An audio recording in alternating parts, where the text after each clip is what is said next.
ఎందుకంటే అప్పటికి ఈ పేరు అంటే మిగతా నాయకులందరూ కూడా అప్పుడు మిగతా వాళ్ళందరూ ఇతనికి వ్యతిరేకమే కదా, కాబట్టి ఆ ఫీలింగ్ తో అన్నది. సంజయ్ గాంధీ దగ్గరికి వెళ్తే వీళ్ళందరూ చెప్పారు నాయకులు, అతను బలమైనటువంటి వాడు, అక్కడ గెలుస్తాడు, మనకి గ్యారంటీగా ఫిక్స్డ్గా ఉంటాడంటే నవ్వి అంత సీన్ లేదు పొమ్మనమని చెప్పాడు. ఆ రోజుల్లో ఆ వ్యవహారాలకు సంబంధించి తెలిసిన ఒక వ్యక్తి నాతో చెప్పినటువంటి మాట. కాంగ్రెస్ అక్కడ గెలుస్తుంది చూసుకోమని చెప్పి పంపించాడు. ఆ తర్వాత సీన్ కట్ చేస్తే అక్కడ రాజశేఖర్ రెడ్డి ఇందిరాగాంధీ ఇతను పోటీకి దిగాడు అని తెలిసింది. పోటీకి దిగాడని తెలిసాక ఇందిరాగాంధీ ప్రచారానికి వచ్చింది అక్కడికి.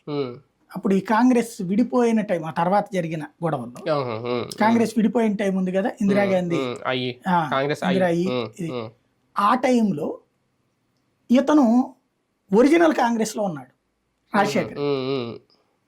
అప్పుడు ఇందిరాగాంధీ ఓ మనిషిని అభ్యర్థిగా డిసైడ్ చేసి, ఆ మనిషి ఆల్రెడీ చెప్పాడు రాజశేఖర రెడ్డికి ఇవ్వండి అమ్మ టికెట్, అతను మన దాంట్లోకి వస్తాడంటే ఒప్పుకోకుండా ఇందిరాగాంధీ ఈ మాట చెప్పింది. చెప్పేటప్పటికి ఎందుకంటే అంత ముందు ఆ ముద్ర ఫీలింగ్ ఉండిపోయేటప్పటికి రాజశేఖర రెడ్డి ఇదే ఆ తర్వాతన ఈయన ఒరిజినల్ కాంగ్రెస్ తరఫున పోటీ చేశాడు. అందుకే అంటాడు కదా ఆవు దూడ గుర్తు.